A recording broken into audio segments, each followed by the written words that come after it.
కుక్కకున్న విశ్వాసం మనుషులకు ఉండదు అని అంటారు. గా మాట మాత్రం 100% నిజముల్లా. ఇంత తిండి పెడితే తోకాడించుకుంటా మనసుట్టే తిరుగుతుంది. మన ఇంట్లో మనిషి లెక్కనే మెదులుతుంది. దొంగలు పడకుండా ఇంటికి కావాలుంటది. ఓనర్ బయటకు పోతే వచ్చేదాకా గేట్ దగ్గర కూర్చొని ఎదురు చూస్తుంది.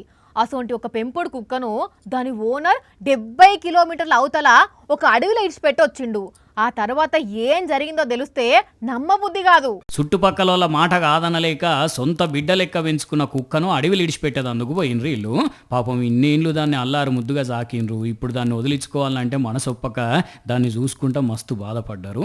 లాస్ట్కి ఒక దగ్గర కారాపి దాని మెడకున్న తాడిప్పి బయటికి తోలిండ్రు. అది బయటకు జంపు చేయంగానే మనసు రాయి చేసుకొని వెనుకకు చూడకుంటే ఇంటికి వచ్చిండ్రు. ఆ తర్వాత ఏమైందో ఎరికేనా, 70 కిలోమీటర్ల అవతల ఇడిచిపెట్టిన ఈ కుక్క సరిగ్గా 5 రోజుల తర్వాత ఓనర్ని ఎత్తుక్కుంటా ఇంటికి తిరిగి వచ్చింది. దాన్ని చూడంగానే అంత దూరం నుంచి ఎట్లొచ్చింది అని ఆశ్చర్యపోయిండ్రు. వెంటనే దాన్ని దగ్గరికి తీసుకొని కండ్ల నీళ్లు పెట్టుకున్నారు. కరీంనగర్ జిల్లా వేగురుపల్లిలో ఉండే మల్లయ్య 6 ఏండ్ల కిందట ఇది చిన్నపిల్ల ఉన్నప్పుడు ఇంటికి తెచ్చి ఇంత తిండి పెట్టిందట. అప్పటి నుంచి అది వీళ్ళతోనే ఉంటున్నది. అయితే ఈ నడమైద ఒకరి మీద దాడి చేసిందట. ఇక అప్పటి నుంచి చుట్టుపక్కల ఉన్నోళ్ళు మల్లయ్య ఎంటబడి ఆ కుక్కనెక్క నన్ను ఇడిచిపెట్టుమని ఒత్తిడి తెచ్చిండ్రట. వాళ్ళ బాధ పడలేక దాన్ని కార్ల కొంటపోయి 70 కిలోమీటర్ల దూరంలో ఒక అడవిలో వదిలేసి వచ్చిండ్రు. అయినా కానీ అది మళ్ళా తిరిగి వచ్చింది ఇట్లా. కానీ మనం ఎప్పుడైనా సిటీకి పోయినప్పుడే ఒక్కోసారి తొవ్వ తెలవక ఆగమవుతుంటాము.